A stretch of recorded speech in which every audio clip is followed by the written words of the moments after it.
Izinkan saya untuk menyampaikan satu slide terkait rancangan Permendes yang saat ini kita mintakan harmonisasi di Kumham tentang petunjuk operasional atas fokus penggunaan dana desa tahun 2024 itu hanya 4 poin. Pertama adalah penanganan kemiskinan ekstrim berupa BLT, bantuan langsung tunai dana desa, paling tinggi 25% dari pagu dana desa. Pemerintah desa dapat menggunakan data pemerintah, maksudnya data pusat, apakah itu P3KE, sebagai acuan untuk menetapkan keluarga penerima manfaat BLT-DD. Ini saya mau memberikan penjelasan. Jadi tahun 2024, BLT-DD itu batasannya adalah paling tinggi 25%. Tidak ada lagi batasan minimal 10% seperti tahun ini.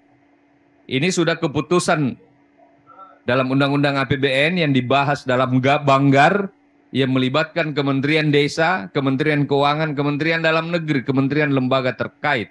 Jadi kesepakatannya adalah BLT untuk tahun 2024 maksimal 25%. Dan menggunakan data pemerintah pusat sebagai acuan. Maksudnya adalah data pemerintah pusat itu desa dapat menggunakannya sebagai acuan dengan melalui musyawarah desa. Jadi silakan musyawarah desa yang memverifikasi data tersebut. Kalau ada warga miskin tidak tercantum di data tersebut, maka silahkan warga tidak mampu tersebut dimasukkan dalam pendataan penerima BLT. Sebaliknya kalau ada warga yang masih ada dalam data penerima menurut data P3KE, tetapi nyata-nyata di masyarakat dia sudah tidak miskin lagi, kehidupannya sudah baik, pekerjaannya sudah mumpuni, maka melalui musyawarah desa itu dapat mengeluarkan orang tersebut. Jadi Musdes ini menjadikan data pemerintah pusat sebagai acuan untuk memverifikasi melalui forum Musdes.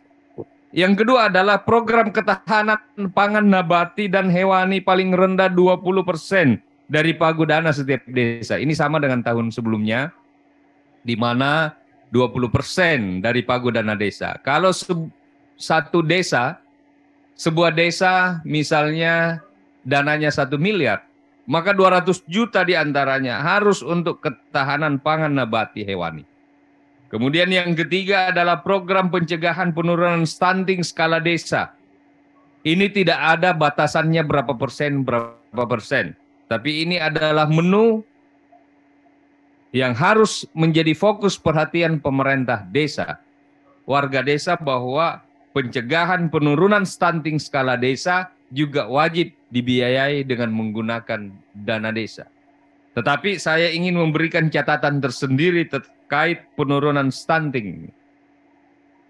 Tidak usah terlalu banyak rapat-rapat terkait stunting, tapi tidak pernah beli telur untuk warga yang rawan stunting.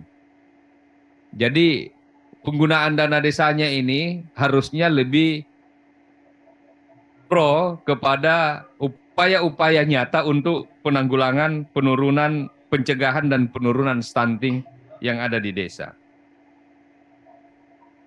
Yang keempat, program sektor prioritas di desa melalui bantuan permodalan BUMDes-BUMDesma, serta program pengembangan desa sesuai potensi dan karakteristik desa. Bapak Ibu sekalian, itu yang saya sampaikan, dan kemudian dalam waktu yang tidak lama lagi akan kita munculkan lagi satu Permendes yang membahas fokusnya untuk 2024 nanti, sifatnya tahunan, yang tentu menyesuaikan dengan Undang-Undang APBN yang baru yang sudah terbit.